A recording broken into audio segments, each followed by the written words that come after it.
Hey y'all, Venture Brad here. I wanted to share with you this. I just went to repair it and I was out flying around and I did a punch out and I heard a bzzz. That was the result. It should have a nice balance connector on the end of these wires, but it doesn't. It looks like this. So anyways, first thing first, safety precautions, unplug it. Any of these wires touch, you will get sparks. If they weld together or stick together for any reason, you could potentially have an interesting fire. My escape plan, since I'm in the house, is if they touch off, I got cutters right here at hand. If I can't just clip the fucking wires loose, I'll toss it out the doggy door and then let it burn out on the rocks outside. So anyways, have some sort of contingency plan figured before these things light off. But yeah, so I continue to fly around because I didn't think much of it, but I could have had a nice little fire in the air. That's how that happened. And I went to repair this, shared a video picture with my buddy, and buddy was kind of lost on how it all worked. Um, First off, red, black wires, blah blah blah. It don't really tell you much, does it? And there's four blacks here and one red, and on this one there's four reds and one black. If you exclude the actual tap leads for charge leads. So the way these work is actually it's kind of easy to see right here on this one.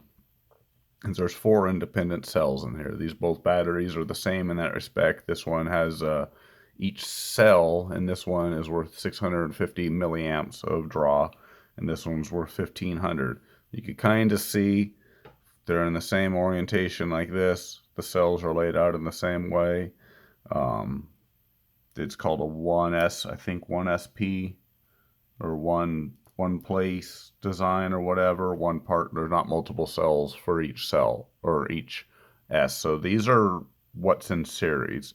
So the way this works is nominal voltage on these things is 3.7. Full charge is 4.2 if you're charging normally.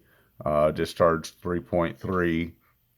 Usable. Very flat plateau. It's not like the old NiCads back in the day where they just kind of do this. Look, there's a graph in the back. So the old NiCads would just go bam. They would have this right at the beginning, and then they would just kind of taper off into nowhere land. A lipo battery is very strong at the beginning and pretty much flat with a all plateau. Keeps good power curve. Then it starts to diff off a little bit. That's where you notice it, and then it just does this. It just almost like I did. It almost goes in reverse. Once you fall over that curve, those digits just fall, and you're coming out of the air right now.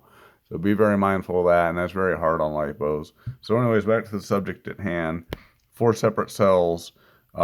These ones get up to 16.8 volts, 14.8 when they're resting at nominal voltage. So to make this simple, the way that say these are at 4 volts, 4 in series is not parallel, because if these were all in parallel, it'd be a 1S battery, 4 place 650, or 650 times 4, so 2600 milliamp hours if this was a 1 place battery. If this was wired different, you could get 1300 milliamps in a little form factor like this at 3.7 nominal volts. But right now, say if it was 4, 4, 4, 4, 8, 16, 12, or good old dyslexia, 4, 8, 12, 16 volts across there. So that's how you get in full charge, just be 16.8.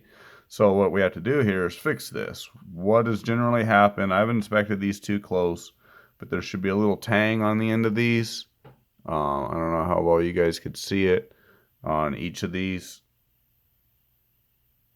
The tang might be removed or deformed on this one. I should actually look into that while I got, oh yeah, it's gone. So the tang on the bottom of this one's gone, but we'll ignore that later because I'm only set up for one. Ooh, this one's gone too, never mind. This one's all boogered up. So yeah, I have my work cut out for me. I should have inspected this further. So we'll start with replacing this one on camera and show you guys how to line this all up. Now luckily, for general purposes, for this and I was making leads because all chargers have balance ports built into them, and I like a little slack. So I bought these leads on eBay, just a whole random pack of it, and I already pulled this out. And the way you do that is just get yourself a little flathead screwdriver, and then just push down on that little tab we were just inspecting. Just push down on that gently. You don't have to stuff it, and don't pull on the wire out of the connector right away. Push it in. So I don't know if you guys could see that moving in and out very well there, but push it in to relieve the pressure on that tang, because that tang faces backwards. It's like a barb. Push down, push forward on it, push down on the tang, then pull out on the connector, and it's kind of a trick to get the tang to go down and pull the connector out without putting too much force. So it helps if you separate the one you're doing out.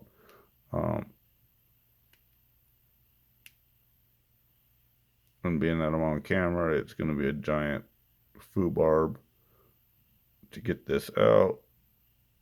I'm trying to look through my phone to do it and show you. But so we got this out. Sometimes you might want to give that little tang on the end, that little barb we're just pushing down, a little tune up, i.e. just, you're not yanking it back up, but just barely put your screwdriver back under it so it wants to stick up there nice and proud.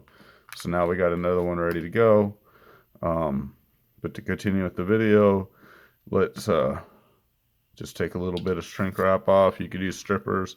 The silicone wire, I find that it works really good with my fingers. And I size this wire already to size. Now I have, this stuff is awesome as heck, really handy. It's a marine style shrink tube. What makes it marine is there's an adhesive inside that's heat activated. So when you go to heat this thing up to shrink it, ink it all together, it works as an adhesive to help seal everything out. So again, if you guys haven't seen other videos, my little fanny jig stand, I got my trusty dusty constantly used Portasol here. I love this fan setup because look at that smoke just run away. So we'll tin up some wires, tin this bad boy.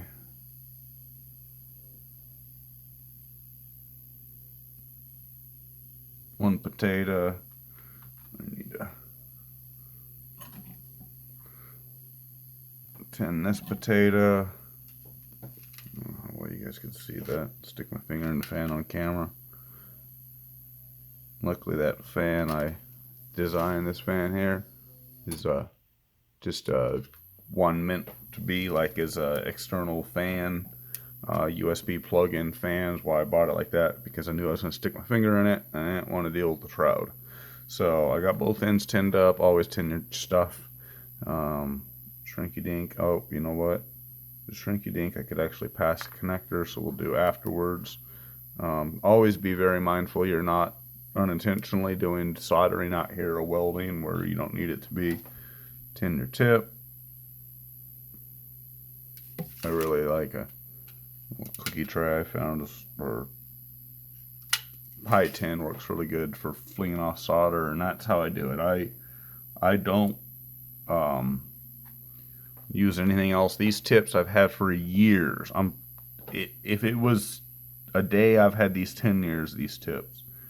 Portasol is really good stuff, and I don't scrape the tips on anything. If they're really bad, I might use a dry paper towel. But yeah, that's a nice little connection right there. You know what, I'm just gonna flood a little more solder just for general, but I don't drag the tips on Brillo pad or any, you know, it even comes with a little sponge. I've never used the sponge that comes in this kit. It's brand new, dry.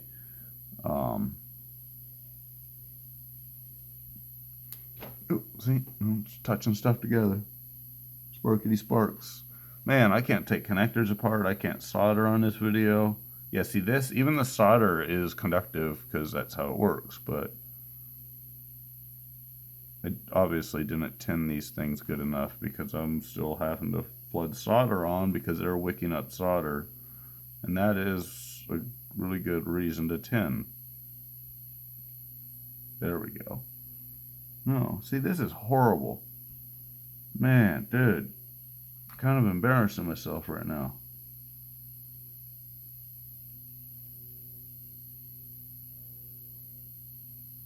Actually, it looked pretty good when I first stuck it. It's probably because it's getting so heat soaked. When things get hot, they do not like to take solder. It's just kind of the nature of it.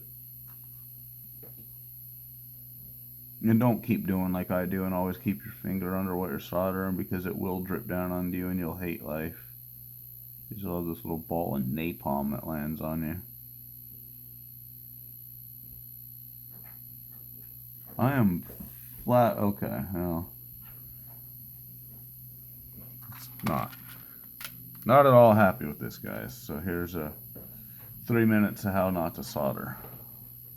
You guys could actually time me here. Maybe it'll get so embarrassing I'll edit it out, but probably not. You guys probably get to see it. Okay.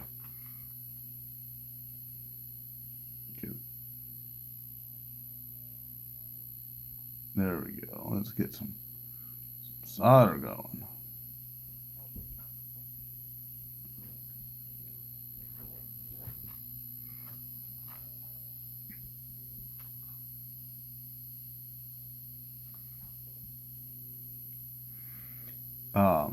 So yeah, mind safety when you do this. If you're not comfortable doing this, okay, now we got a joint besides a couple of whiskers that are hanging off there that I'm happy with. That'll be serviceable.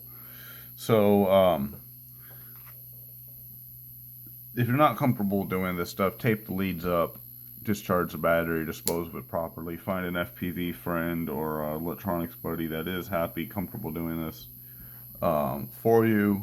It's a good reason why you should save all your plugs off. When I dispose of a battery and the balance leads are still in good connections, I cut them down below about here, where I can still tape them up, or sometimes I'll even put shrink wrap on them. So that way I don't have to worry about it making contact as I dispose of it, and then I dispose of it. But then it gives me a spare balance lead just in case, something like this happens on the road. Most of the time, the plastics get torn up, or one or two wires. The plastic will get torn up, and one or two wires will be ejected off. But yeah, this stuff's pretty cool. It just kind of shrinks down. But this time it took the whole lead off. Like, as you guys first saw it, is how I got it off the copter. And I didn't have my phone in my pocket, or I would have took a picture there. But so look, you could see the squishiness, the squishy factor that squished out of there as I heated this. And it makes it a nice, robust joint. Let it cool. And that's solid as all heck. So let's get all this out of the way. I'm going to end up repairing these other ones off camera, but I want to continue so this video is not 20 minutes long, because it's already longer than I wanted it to be. So voltage DC. So the way this works is, I guess we need to get out the diagram. So 4S battery works like this. Here's your balance lead, positive, negative, blue's represented by here's your connector XT30. In this case, XT60 in this case, or whatever weird connector you're using, or different application. 4 different batteries. These are represented as one pack. Here's your pack. 4 individual cells. So 4 volts, 4 volts, 4 volts, 4 volts. But when you put them together in a series, you get 4, 8, 12, 16. So the way this works is, again, ignore the color of the wire. We have our negative lead coming off of our main lead to the negative of our first cell, or fourth cell. I always forget how that goes. And then your positive lead goes over to the opposite cell. Then each one of these are hooked. Well, let's start over here. So the negative's hooked to the negative, the positive's hooked to this negative, the positive this one's hooked to this negative, the positive this one is hooked to this negative. So that's how you get a series. So that's how it jumps up the voltage each time. It's a multiply a multiplier of the voltage, but you keep the milliamperage the same. So your tank size, the gas tank size stays the same, but you get more voltage. Generally, because of Ohm's laws, which we're not going to get into, you get more efficiency with higher voltage for the same power density. Because, like I was saying earlier, it doesn't matter if this is how you wire this. The watt hours are still the same. So the power density for its weight is still the same, but because of Ohm's law, that's why we run the higher voltages, and that's why we do this series stuff. So I have 4 random leads coming off of my cell. They're not prettily lined up like this is. They're just the way that my propeller left it. So what we got to do is figure out the cell. So if I just took and I plugged onto here, which I don't really recommend you do this much, because if you push the leads together and you're close together like this, you'll get sparks out. And the other reason is you're pushing on a delicate little connector when you don't need to. I'm not even getting an accurate reading.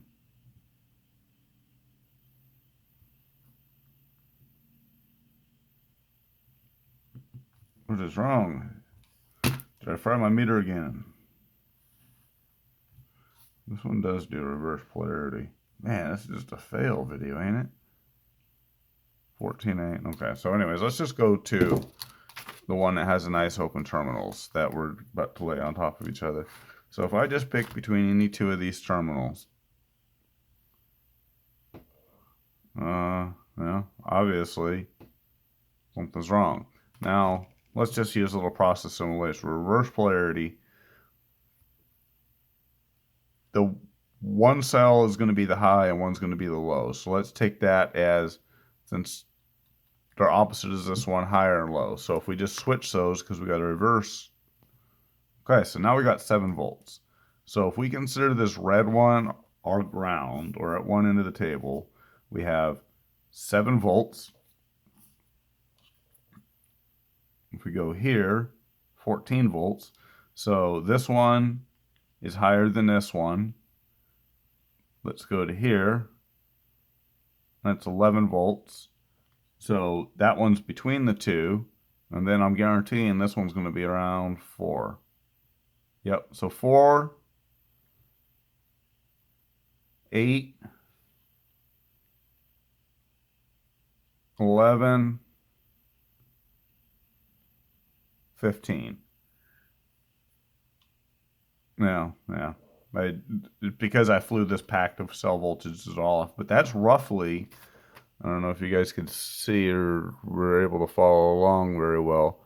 That's roughly the order these need to go in, with this one being all the way over on the ground side. So if I took and I plugged, I meant to do more of these on, should have just left one in on the camera. Now I got to do them all on camera because I want to finish putting this plug together so you guys can see. Oh wow, see, you got to be careful. I might just boogered that wire up with my fingernail. So push in on the little tab and pull out after you push in on the little tab. I almost got that one. It is a fiddly little thing to do. So, as you guys can see here, it's already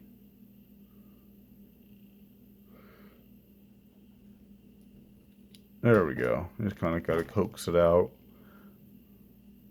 Yes, coax them out. And push in on the tab.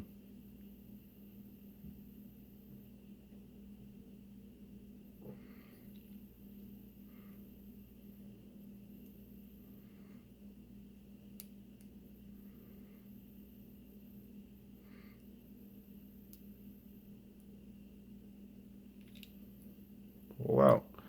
Yeah, it's really just, it's practice, and the only way to do it is by doing it. And you'll think that it's a giant pain, and it'll still be a giant pain, but And you'll probably booger some up too, but as long as you're not doing it on, I do not recommend practicing on live leads. And if you do live leads, be very careful. Tape them off. Don't take the wide open liberties that I am right now. So this last black one, so this was arranged the same, and I should have paid more attention here. So this black one was our high one. This is boogered to all bananas, but we're just gonna stuff it in here. You know what? No. See how well I can repair this, or just break it off from fatigue. Let's just clip it off so it don't get stuck in the plug. So this one went all the way over here, and then let's see, this should be our next one, right? Around 11 volts. Yep. So the condition of this lead is boogered. We're just going to shove her in anyways. Just like I said, so you guys can see what's going on. Just kind of keep checking these as we back out. It's around 8 volts. Yep.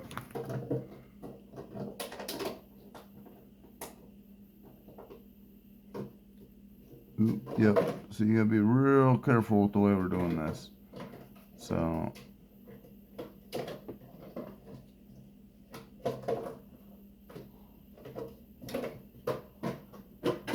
if these pull out and hook together, we get sparks. Stuff that in there and try to hold it. Mind our other exposed leads. This one, and the random noises you're hearing in the background are compliments of Shackle the puppy dog and process of elimination. This is a good lead, so this one and our ground lead could actually hopefully go in live. Oh yeah, I heard a nice little click. Shove this bad boy in. Same thing, a little click. Try to do these little force. They have a little memory. Hands away. Grab out my handy dandy tester. I'm gonna plug this in like this. Uh-oh, we got something wrong.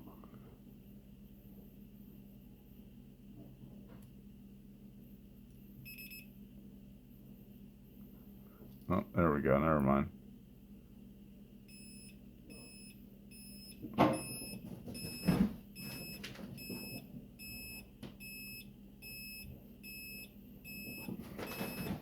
No, yeah, I got it all right.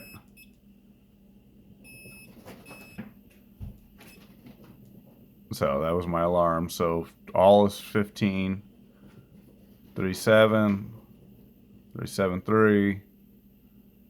So it's doing the math, 375, 374. It's doing the math of the difference, the delta between each of the cells, and then it's doing the addition all together. This one's supposed to be a lot louder to screech, or it's got hot glue in it. And holy dang, we're at 23 minutes now. So anyways, I'm going to get to repairing these 3 plugs like they should be, which involves firing a soldering iron back up, cutting, snipping, soldering together, hopefully with a lot less screwing around than you guys just saw, because I don't know what was going on there, but hopefully this leaves you with a good idea of what it takes to fix a damaged cell and, yeah, get back flying, get back in the air. Anyways, stay safe, y'all.